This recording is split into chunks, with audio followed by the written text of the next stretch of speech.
रामायण को आज तक हमने अपने और इस समाज ने श्री राम की दृष्टिकोण से देखा।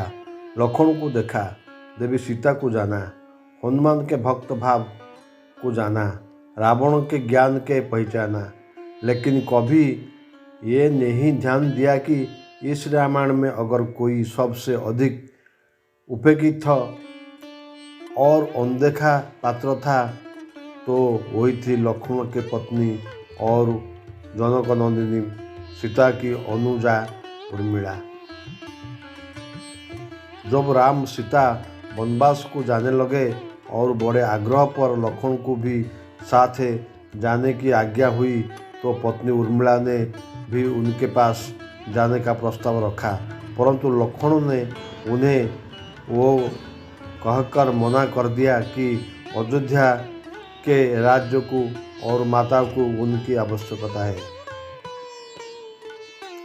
असीम पवित्रता थी उर्मिला के उस नवजौवन कंधों पर इतना बड़ा दायित्व डालकर लक्ष्मण चले गए। वो पल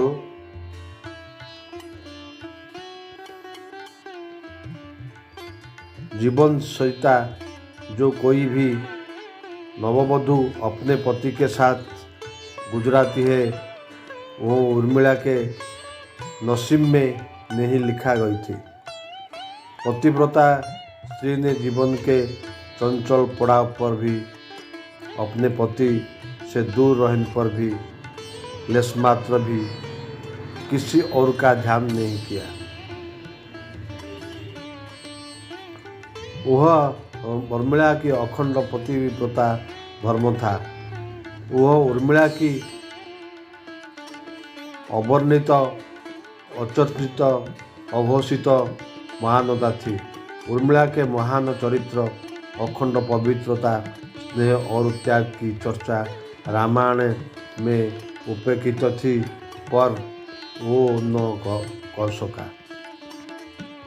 सबसे विकट क्षण में भी उर्मिला आंसू न बहा सकी, क्योंकि उसके पति लक्ष्मण ने उसके एक और वचन लिया था कि वो कभी आंसू न बहाए, क्योंकि अगर वो अपने दुख में डूबी रहेगी तो परिजनों का ख्याल नहीं रख पाएगी। वो कोई कल्पना कर सकता है कि अपने पति को 14 वर्ष के लिए अपने से दूर जाने देना और उसकी विदाई पर आंसू भी न बहाना किसी नवविवाहिता के लिए कितना कष्टकारी हो सकता है।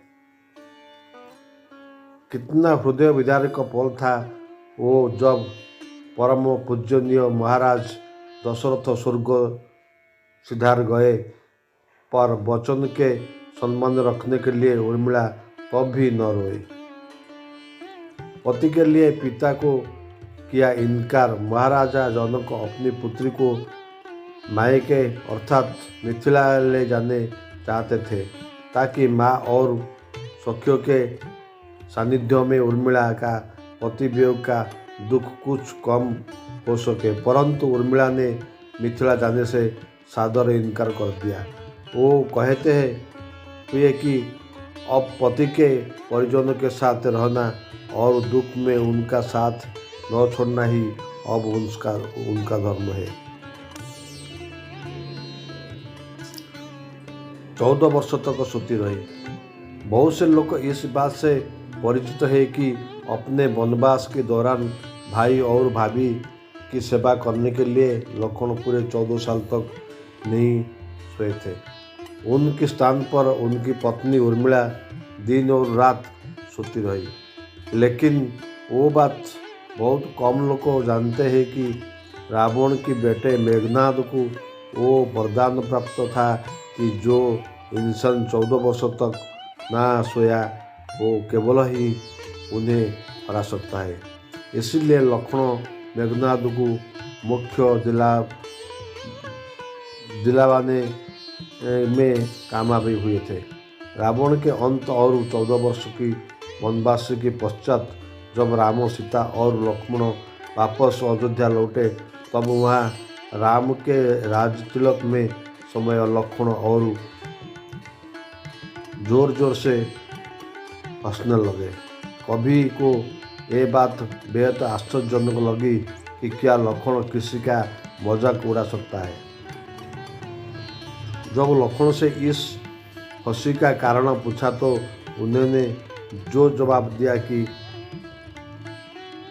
उन्हें इस घड़ी का इंतजार किया है, लेकिन आज जब यह पड़ी आई तो उन्हें निद्रा देवी को दिया गया वो वचन पूरा करना होगा जो उन्होंने वनवास काल में दौरान 14 वर्ष के लिए उन्हें दिया था। लक्ष्मण ने नहीं देखा भगवान राम का राज तिलक। दरअसल निद्रा ने उसके कहा था कि वो 14 वर्ष के लिए उन्हें परेशान नहीं करेंगे और उसकी पत्नी उर्मिला उनके स्थान पर सोएंगे।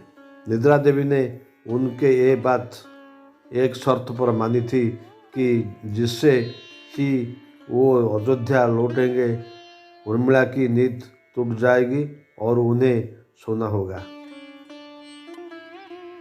लक्ष्मण इस बात पर हंस रहे थे कि अब उन्हें सोना होगा और वो राम का राज तिलक नहीं देख पाएंगे। उनके स्थान पर उर्मिला ने वो रस्म देखी थी। लक्ष्मण की विजय का कारण था उर्मिला का पतिव्रता। एक और वाकया ऐसा है कि जो यह बताते हैं कि लक्ष्मण की विजय का मुख्य कारण उर्मिला थी। मेघनाद की वध के बाद उनका शव राम जी के खेमे में था। जब मेघनाद की पत्नी सुलोचना उसे लेने आई, पति का छिन्न शरीर देखते ही सुलोचना का हृदय अत्यधिक द्रवित हो गई। उसके आंखें बरसने लगे। रोते रोते उसने पास खड़े लक्ष्मण की ओर देखा और कहा, सुमित्रा नंदन, तुम भूल कर भी गर्व मत करना कि मेघनाद का वध मैंने किया है। मेघनाद को धराशायी करने की शक्ति विश्व में किसी के पास नहीं थी। वो तो 2 पवित्रता नारियों का भाग्य था। जब आप सोच में पड़ गए होगी कि निद्रा देवी के प्रभाव में आकर उर्मिला 14 साल तक सोती रही तो सास और अन्य परिजनों की सेवा करने का लक्ष्मण को किया बाधा उन्होंने कैसे पूरा किया। तो उत्तर यही कि सीता माता ने अपना एक वरदान उर्मिला को दिया था। उस वरदान के अनुसार उर्मिला एक साथ नींद कर सकती थी। मित्र, अगर मेरा वीडियो अच्छा लगा तो सब्सक्राइब करें।